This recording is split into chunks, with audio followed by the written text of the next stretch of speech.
Welcome to episode 1 of the White Whale Marketing Podcast, or for short, the WWM Pod, in collaboration with the Sport Marketeer. This is our first episode. We'll get going here shortly. With me today, my name's Chris, by the way. I got Haral and AJ, both members of White Whale Marketing. The way the podcast is going to work is we're going to have 3 topics every week within the sport marketing world. We'll introduce them, break them down, and then we'll have a conversation about it. And then we'll move on, and that'll be the podcast. And then you'll come back next week. But I guess to get things going, I'll introduce the 3 topics, and we'll get going. But here we go. So for today's episode, in the inaugural episode of the WWM Pod, we have the Nhl Expansion Draft 1, Formula E, and the Road to Tokyo as the 3 topics at hand. So, for the Nhl Expansion Draft, for those that don't know, it took place last night. And, there's a lot of buzz in the sports world, right? Everyone was kind of curious, hey, what's going on? Who are they going to select? And maybe specifically in the hockey world. But with that, as we know, athlete marketing and sports marketing, branding, etc., is getting higher and higher in the level of priority within sports. And it's kind of come to a head yesterday, right? So as these athletes should be, pushing their brands, the club should be, pushing them further, kind of expanding their social value. Not one single player who got drafted last night for the Seattle Kraken made a post. And that's the reason I essentially think, and I believe in, the numbers can prove it, and I'll share some numbers here shortly. That's why NHL players are the last ones to be getting paid the big money, right? So in the article in the Sport Marketeer this week, one of the examples that was used was Chris Middleton, so one of the guards for the championship-winning Bucks. He got paid, I believe, $30 million this season alone. Okay, and Jamie Alexiak, one of the big signings for the Seattle Kraken yesterday, signed a 4-year contract. Big deal. He's making $6 million less in a 4-year period. And essentially, think about it. NBA players push their brands. They're always trying to push that edge, get their name out there. While NHL players, and I did a little research on this, I went to go see, hey, who's the Seattle Kraken player yesterday? Because I didn't know half the team. And all I saw was dog posts, hockey posts, with the boys on the water and their mom, right? So how are you going to be pushing their brand from there? And so that's the topic, first one at hand, the NHL Expansion Draft with the Seattle Kraken. And I want to get your thoughts on it. What do you guys think about NHL players being, last of the party in athlete marketing, I'd say? First thing that came to mind is did the teams not say anything with the Kraken organization? Yeah. Be like, why aren't you posting about the draft? It's supposed to be one of the biggest nights of our organization. It's our first ever draft. You guys are the first selection of players in this brand new team, but why aren't you posting about it? Shouldn't they have already pre-established what they were going to do in terms of social media? That was the first thing, because I also didn't see a single post. First post I think I saw was this morning and this afternoon. It was only from a few players. No, I really, because I checked, and I think their stories obviously have it, but actually in feed, the players they introduced yesterday, at least I'll say, the guys actually wearing the jersey. So clearly those are the guys, Ron Francis or maybe Frank Saravelli at this point, said, hey, these are our guys. But out of those 6 guys, I think 4 of them had Instagram, so 2 of them weren't there, and then they don't post, right? So there's something missing, because Seattle, I think they're on top of their game. The actual club is on top of their game for posting. I think they're already almost at 400K followers on Instagram. Yeah. So they're doing a great job. But for all, I wanted to get your thoughts on this as well, because you can't be complaining about the money if you're not pushing yourself and your name. I mean, there's a lot to talk there. I actually tuned into the draft and watched the entire expansion. I enjoyed the entertainment there, but obviously there was a bit of lack of, I guess, excitement with the draft. A lot of that might have to do with some of the players getting drafted. I'll be honest, you have to be a real big hockey fan to know pretty much half the guys that are getting drafted. And I mean, that's just the way Seattle wants to build their team. All hats off to them. And luckily I stayed off Twitter, so Frank Saravelli didn't spoil anything for me. Shout out to Frank, though. But honestly, it leaves the big question about the opportunity that's available. I think, there's a lot of marketability that could be done by these players. There's a lot of potential. You're entering a brand new market. It's a brand new team. There are thousands and thousands of fans in the Seattle area who are excited about this team. And this is a great opportunity, I think, for all of these players. Maybe they didn't capitalize on the opportunity from the get-go. Maybe the players are worried about getting traded, getting shipped inside deals and stuff. But if you want to be a part of the Seattle Kraken and you know for sure that you're going to be on that roster next season, I think now's the time to start building a brand and a name for yourself. You have Cale Fleury and Hayden Fleury, the Fleury brothers. They're not big household names in the NHL, but having two brothers on a team does a lot for the brand, bring that family aspect in. And I think each and every player, you can look at, Colin Blackwell, you can look at Mason Appleton. These guys are third and fourth liners potentially on big market teams. But if they make a name for themselves here in Seattle, I think not only can they obviously use their on-ice product to make a name for themselves, but off the ice, community engagement and being able to connect with the fans on social media and such, it's going to do a lot for their brand, not only in Seattle, but in their future with the NHL. Because at the end of the day, even if you might not be performing on the ice, if you can perform off the ice, you might be, you're a player you can't get there. That's a player you can't let go of. Yeah, no, I completely agree with that, right? Where, think about the Sedin brothers, even as early as, I don't even remember, a couple of days ago, the Antetokounmpo brothers won a championship, right? Back-to-back years where one of the brothers won, because there's 3 in the NBA, I believe. And, there's something there, right, where you can actually, I think the Kachuk brothers, that's actually an example, I'm here in Ottawa. The Hughes brothers, you never know. Luke might get drafted to the Canucks or the Devils, right? Yeah. But think about it, during quarantine, right, I found the Kachuk brothers did a great job actually, doing content marketing with, Nerf or even with Sportsnet, right? They're getting their name out there. And even though they get their names in the headlines regardless, even away from the ice, they're trying to make that impact, right? They're in tune, they're engaging with the fans. But I think it was a missed opportunity. And I think those are kind of the reasons why you're seeing these athletes, specifically in the NHL, maybe being a little behind in regards to the NBA. Because what is it? There's a specific stat I saw this. I think in the year, don't quote me on this an exact year. I believe it was the year 2000. No, it was 1990. It was basically before the big Chicago Bulls run.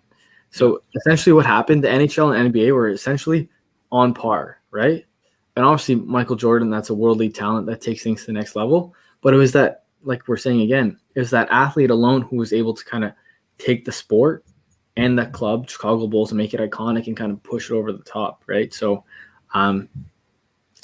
which is crazy because you had Gretzky in the 90s. He wasn't there. You had Gretzky and you had Jordan. One guy took the NBA to new heights, and Wayne Gretzky, one of the greatest players ever, just, I don't know where, the disconnect was on the marketing side of things, but he just couldn't bring the NHL to that same level.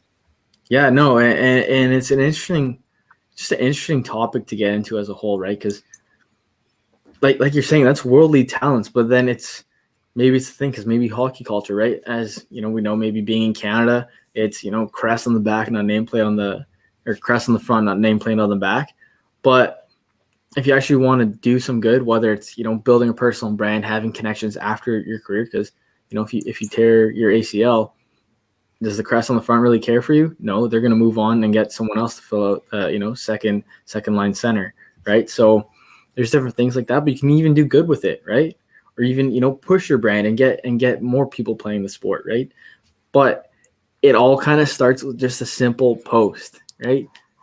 It's a big night. You get a lot of followers, you get engaged, you get those fans. And they missed it, in my belief, right? I think they missed the mark. I think the club did a great job, but I think the players missed their mark.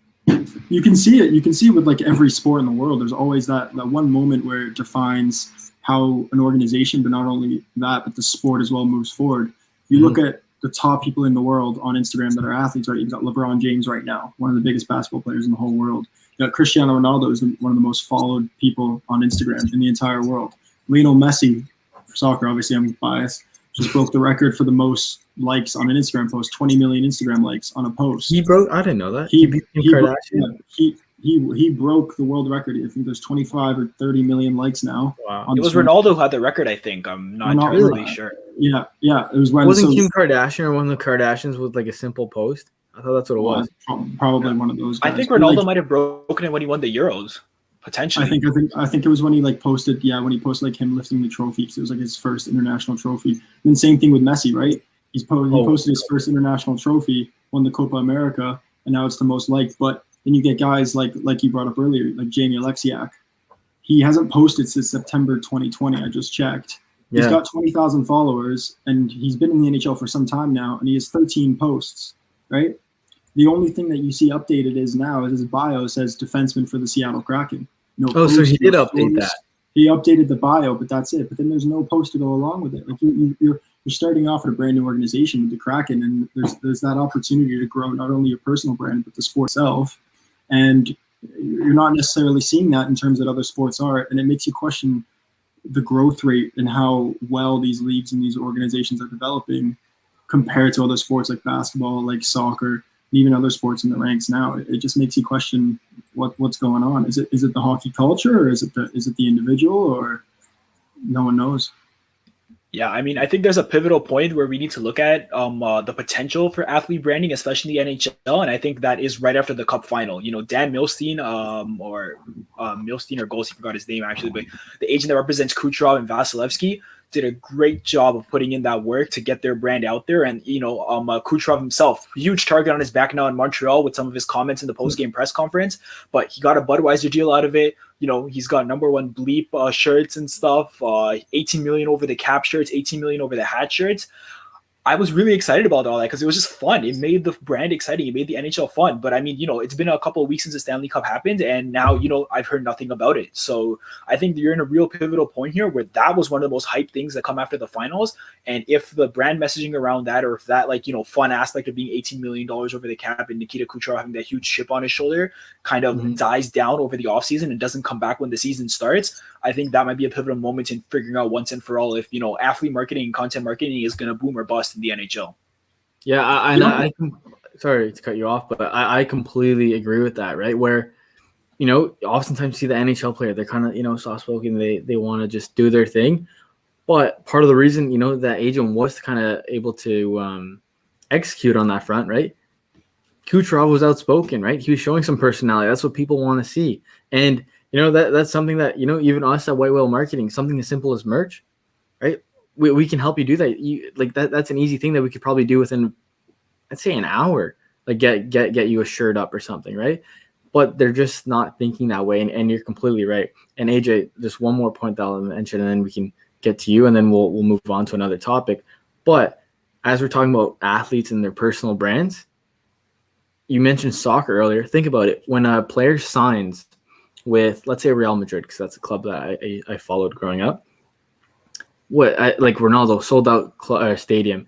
Other guys, they'd be getting 45,000, 9,000. Obviously not as full, but you're still having fans engage for the player, right? You're boosting their brand. But as you boost their brand, that's how the brand gets more sponsorships. And that's something that kind of basically initiated the Super League, because these clubs needed money, because they had uncertainty within themselves, because they didn't know if someone like Messi was going to return, right? So that's how important it is. And AJ, here, I'll get to you, and then we can move on to another point.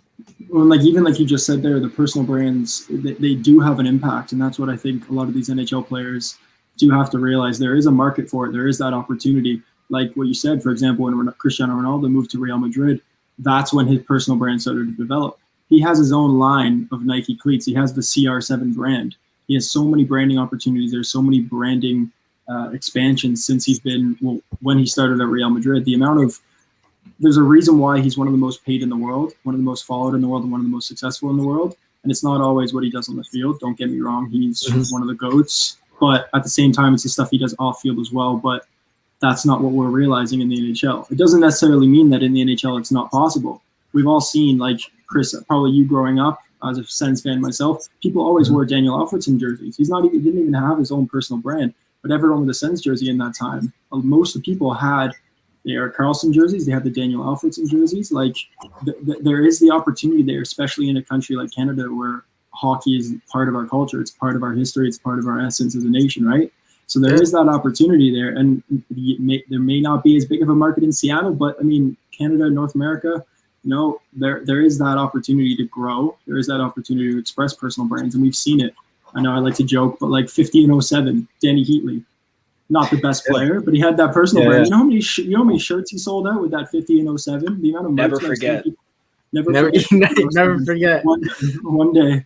But Yeah. I mean, it's there, and it'll be interesting to see if they actually do realize it, because I mean, I want to see more from the athletes, and it won't just help them, but it'll help the organization, it'll help the league grow, so that they can even reach those levels like the NBA and like the top leagues in Europe, right? 100%. And just kind of close off the topic before we kind of get into Formula E here. You hit the nail on the head, right? Just in regards to, it makes you make more money, right? It keeps you in the league longer. And so much so, I've had conversations, right, with agents, with athletes. And specifically, let's use the CFL as an example, because this is where I've had this conversation a few times, was teams have told me, I think, I'll just say teams. That's all I'll say. Or maybe the league. I don't remember. But regardless, they basically said within the CFL, what's important, obviously, is the talent and so forth. But because it's not as large of a league, what really goes a long way is community relations, right? So if they have an athlete or player on the team, I should say, that has an impact on the community, they'll keep that player for an extra 2 years longer because of the impact they can have off the field. And just to finish off on that topic, athlete branding, something that people can help do, something we can help do.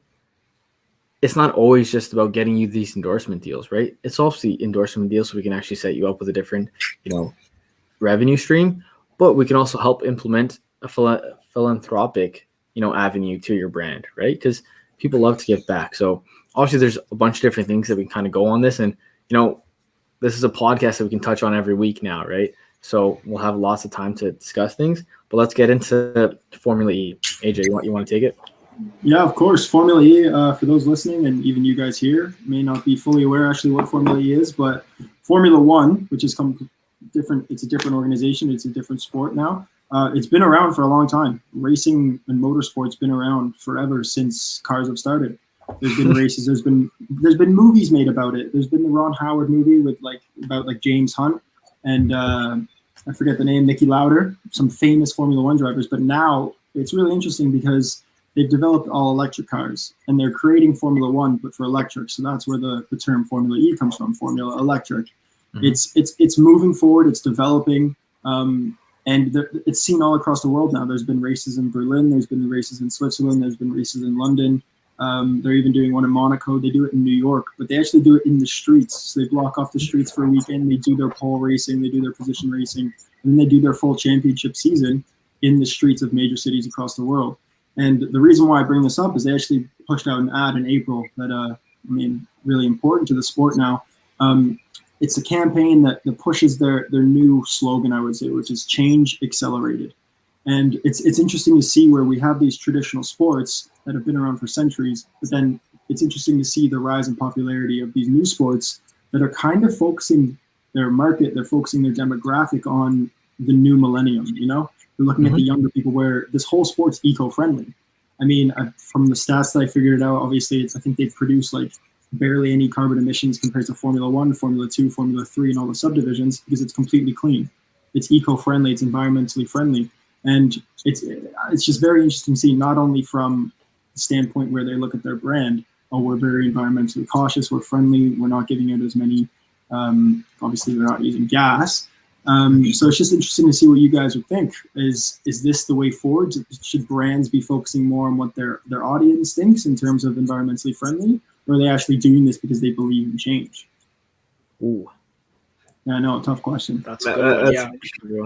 I guess where I would go from there is, it was interesting you brought that up because I saw a couple articles about Mercedes and how they're actually planning to go fully electric on their fleet of cars by 2030, and I think they're trying to switch production completely to electric cars by 2025. So we're looking at maybe in the next 8 years, in the next 8 to 10 years.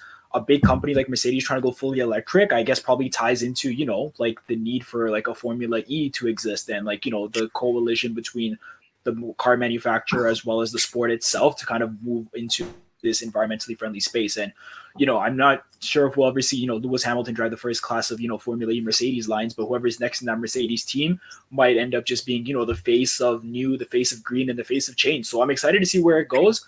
Personally, I still need to watch the Formula One series on Netflix, but I think that if anything, this helps me get more excited about it, because who knows where things are going to be in 5 years. Yeah, no, well, for quickly, not to just sidetrack, but that's a great show, and maybe that's something we can do in the future, make some content out of it.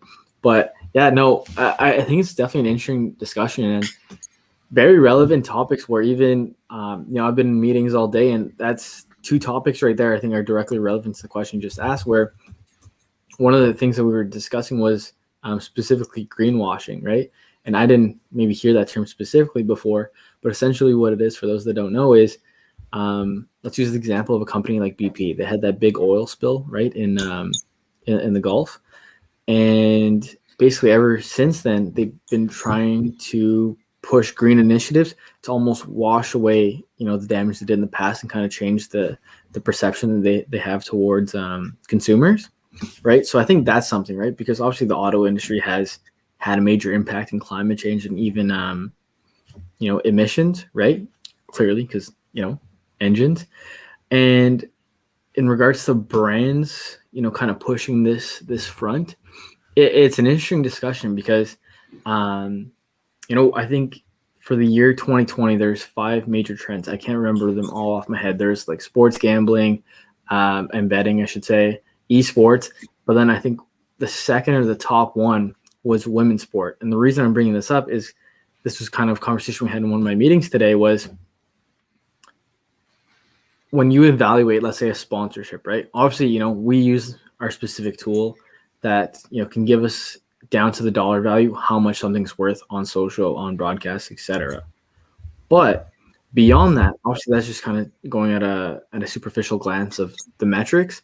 But what we're talking about in our meeting today was when someone is maybe a female athlete, if someone is green focused, or various initiatives like that are kind of, growing and becoming much, much larger impacts, and consumers get a more positive sentiment when you're attached to those, then the actual sponsorship value when attached to these initiatives like green, like female sport, esports, etc., are much higher than what the numbers even show. So are they doing it for the right reasons?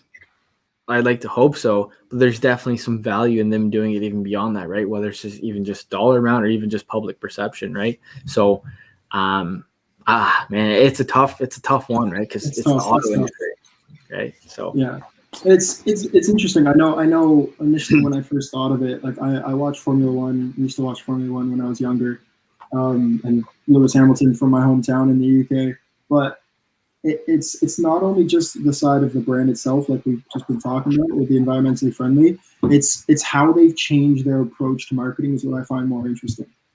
So not only is it because the eco-friendly and the environmentally friendly has been done before, especially in sport. It's been done with brands across the world, not necessarily on the scale where the entire sport is focused on being environmentally friendly, but their approach to how they've marketed their whole championship, how they've promoted their sport, and how they promote their drivers, it's different than what's been done in the past. And they have really utilized influencer marketing. So their presenters and their influencers that they actually used are actually part of esports and a part of gaming and a part of YouTube personalities in the UK. Mm-hmm. So for example, at the Formula One race that occurred in London, or Formula E, I should say, they had a guy who now does broadcasting for England FA, so the English Football Association, Josh Denzel, who's also a contestant on Love Island. So it's interesting to see how they've made that correlation where a guy who goes originally from a reality show and then now works with England and Pro Direct and works with these sports is now part of the face for social media for this brand new sport. And they've also done partnerships with guys with 10 million plus subscribers and these social media influencers from the UK. And that's kind of the part where it just makes me wonder, like, it's just interesting, how they are approaching their marketing compared to other traditional sports, right? You look at the NHL, you look at the NBA, they market themselves with the athletes that are in the sport, which makes me wonder why aren't they really marketing with the drivers? Because I personally, I do watch some Formula E, but I don't know many of the drivers. They talk more about the actual influencers that they have, because the videos, for example, that there's a guy named Mini Minter and a guy named Zerka that are members of the Sidemen in the UK. Mm-hmm. The videos that they've posted where they've gone to these Formula E races, and they basically just been in partnership and sponsored by Formula E to go, they're getting more views and they're getting more engagement compared to what the athletes are actually posting. Yeah, so That's an amazing point. Like, I don't know. I think I like to think of a bunch of abstract thoughts, and I don't even know if that's that abstract. But at the end of the day, a sport is still like a product or a service, right? You can market it however you like. Yeah. And never even obviously, sometimes you see like John Hamm is a big one in the NHL. That you kind of see him always at the awards, but they use kind of like mainstream celebrities. But you are right where I think you're starting to see it more. I think the NHL partnered with like Josh Richards, a TikToker, right, to be like a special advisor to obviously get a younger demographic. But yeah, it's definitely interesting, and I think I did read an article not too long ago about Formula E as well, where they think it may even overtake in the coming years. Obviously, once maybe this talent pool leaves, because they're so intriguing with their personalities. But those cars are faster too. Obviously, the noise isn't there, but the speed and the acceleration and that is there, and that's what people like to see, right? People always want faster, bigger, stronger, etc. And just basic science, electricity can flip a switch, right? So I think what it said in Formula E, the cars are heavier and they don't have as much power, but compared to noise levels, if you're in the city, right, the noise levels, according to the BBC, the noise levels for normal Formula 1 is 134 decibels compared to Formula E, which is only 80. So it's almost half, right? So it's apparently like, even though it's a race, it's not as loud, and 80 decibels isn't very loud. So it's interesting to see, because like when you think of like NASCAR, when you think of racing, you think of the loud motors, right? But now you're seeing these clean, these very environmentally friendly cars still going at the same top speeds. Like I think their top speeds are only max speed, obviously, for a normal motor is going to be way faster than electric, but they're never actually going the 375 kilometers an hour that they go in Formula 1. But it's half the noise, right? It eliminates the negative from the entire sport, which most people would agree.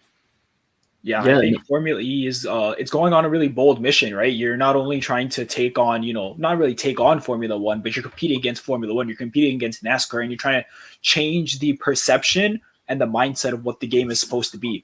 The sports, like you said, they're all about the noise, like cars are fast, they're powerful, and that's the hype around and the excitement. And I think, with this whole shift to, electric cars and electric racing, you're gonna have to leverage what's exciting about it. The technology is what's really exciting. The fact that electric vehicles can create this, wonderful, powerful machine that can participate in a race like this. So you really got to leverage that technology, maybe make the experience of the race a bit more focused on the tech, and maybe that's where the drivers come into play as well, where in order to grow the brand, you got to grow the athlete, you might want to grow the sport, you got to grow the audience, and all three of them should probably work together. I'm excited to see where Formula E goes, and I think there's a lot of ways for them to go. There's a lot of potential there. And, obviously, I think all of us can attest to the fact that we want to, do our part for the world and, preserve it and actually, combat climate change. If this is a step in the right direction to also do it in a fun way through sports, then, hey, I'm all for it. And I'm looking forward to see how they can make it more fun, more exciting. And honestly, this is a bold statement, but I hope it overtakes Formula 1 sooner rather than later. Yeah. It's interesting. It's interesting what you mentioned, because like it's not like it's a boring sport. Yeah, they may not have the same top speed, but in the article that I read, they're 35% higher in power to weight ratio. So how fast they actually go and how much power they have compared to their weight, and the Tesla Roadster, which is supposed to be like the Tesla supercar, right? Mm-hmm. So it's not like these are slow vehicles, and it's the tech that they're focusing on, as well as the environmentally friendly. The new generation, let's say, is more focused on technology. It's more focused on, let's just be loud, let's be brute. And there's a lot more of that tech, which is why it's interesting to bring to the next point, where actually they now have virtual Formula E races. Mm-hmm. So it's kind of like an introduction of esport and Formula E in one, right? So they have these full-on setups where you have almost a 360-degree monitor system around you in the actual Formula E and Formula 1 car setups, but they virtual race around the entire world. So it doesn't matter where you are. So it's kind of the combination of technology and the combination of environmentally friendly, but you're also adding that benefit where it's still loud, it's still fast, it's still entertaining, there's still that competition, but it's something that really hasn't been done before. Yeah, no, that's all interesting topics, and I think we can always just sit here and discuss each topic for hours. But that's why we have every Thursday, I guess we can maybe say for the time being, is when these will come out. But I got one last question on this topic, and we'll go to the last discussion point. So obviously we're talking about Formula 1, right? And obviously how Haral you think it's going to overtake, or you hope it overtakes. Do you ever think, because obviously the FIA can always just change the rules and the makeup of the car and the design. Do you think to kind of preserve the sport, the history, the records, that Formula One essentially just becomes fully electric? So maybe I don't see why not. Yeah. I don't see why not. I don't see why not. Because obviously Formula E is like newer, obviously, right? Because the technology even alone wasn't there years ago. But all the history, with the racing teams, Ferrari, McLaren, Mercedes, etc., and these accomplishments and records, they're in Formula One, right? And the branding's already there. The marketing has been done. So maybe, what if Formula One just goes, hey, flip the switch. We're the E guys now. Right? We're the E guys now. Yeah, I'm down for it. I mean, it's like Brad Pitt's one of the most iconic lines of Brad Pitt in Moneyball. Puts his hands up and it says, adapt or die, right? Yeah. Great movie, by the way. Maybe that's a whole other podcast.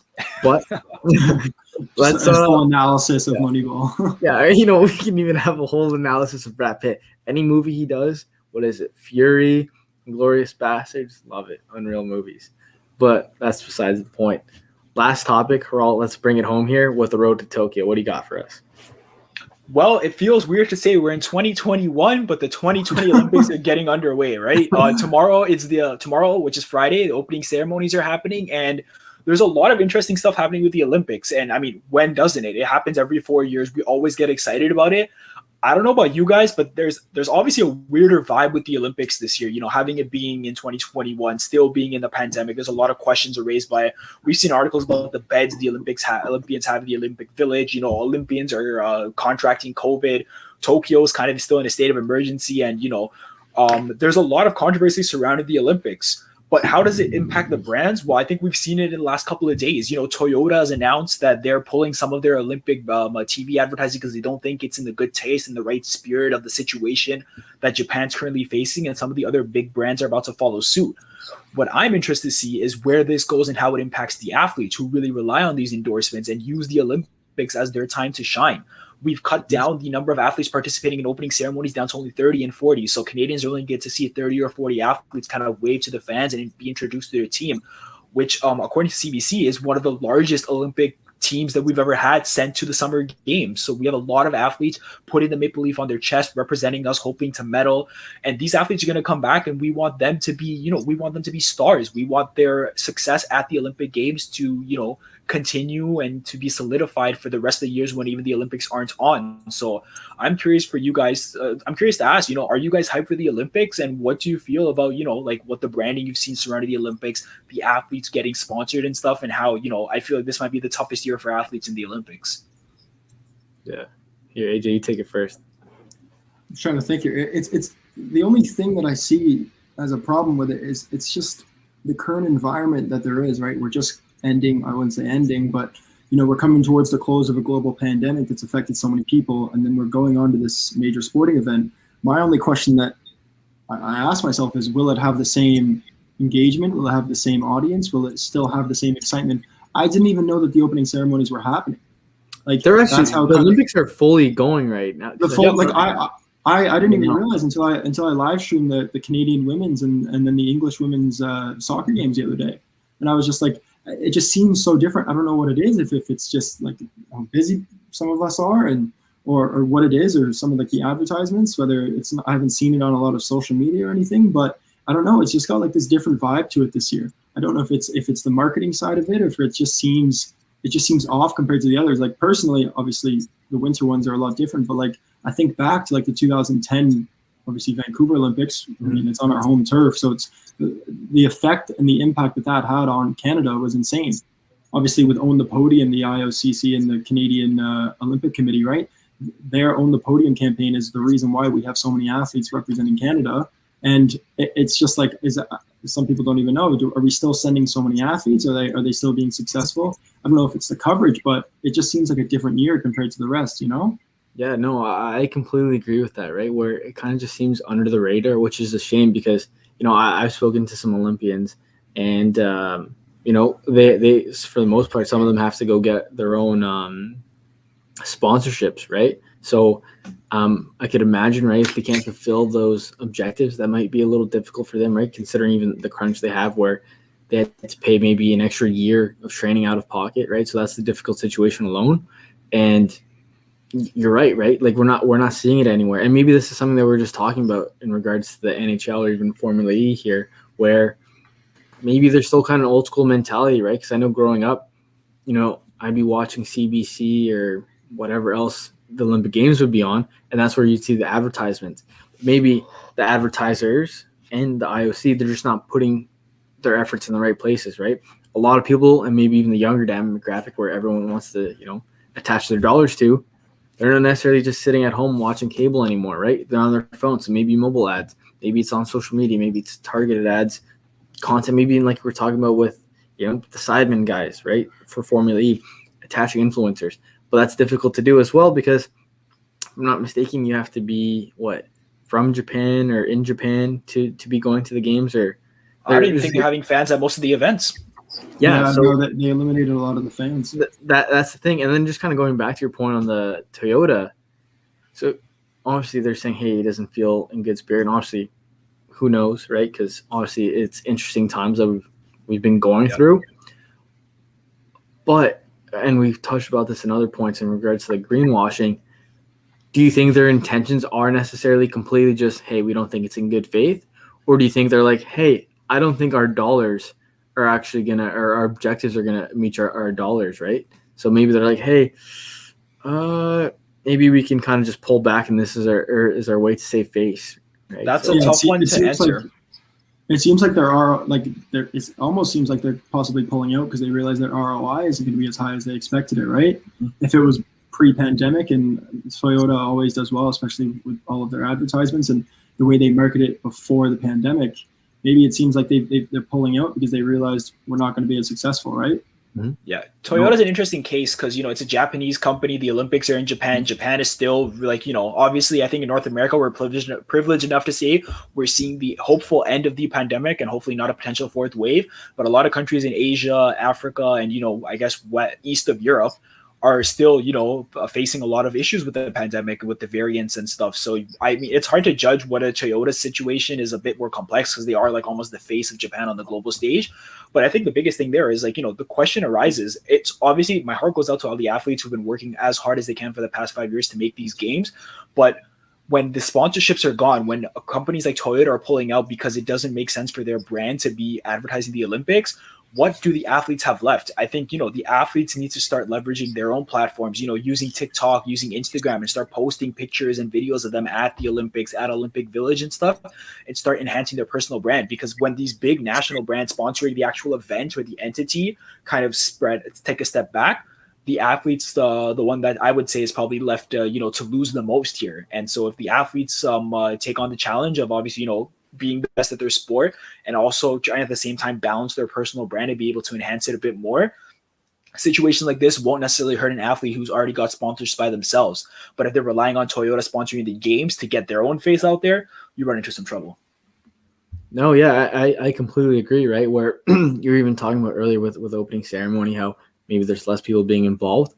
That's probably a big thing too, where this will be a discussion that we talk about in the coming weeks here with, the next few episodes, is who are maybe specifically for us, the Canadian athletes that are going to stand out that, can actually take their personal or have taken their personal brand to the next level because of their performance, or even who maybe in our case, who are athletes that we can actually help and, kind of take their brands and push them forward. But maybe if they're not as visible as, the population isn't as aware, maybe that's going to be difficult to actually return, right? Because maybe there's going to be an Olympian that gets a silver medal, and then when they come home, people are like, wait, who? Right? And that's something we don't want. So it's definitely going to be some interesting times and topics that we're going to be touching on in the near future. But I think for episode 1, I think this is a good time. I think we covered a lot of topics. A lot of great things are covered, and hopefully those who listen, they're going to enjoy. And what I'll say before we end it, the podcast, if you're watching this live right now, it's on YouTube, Facebook, and Twitch at White Whale Marketing. So you can follow us there to stay in tune with the podcast. You can also listen to us on audio platforms for podcasts. That will be released shortly. And obviously it's going to take a little more time to, be distributed to all the different platforms, but Spotify and Anchor will be some of the first ones. And then finally, shout out to the Sport Marketeer. We're in collaboration with them for this podcast. And basically every topic that you've heard here will be provided in written form in a emailed newsletter. So sign up for those so you can be up to date with what the latest conversations we're having here at White Whale Marketing. And so that's us, the White Whale Marketing team, talking about the White Whale Marketing Pod. Hopefully you guys enjoyed. Cheers, guys.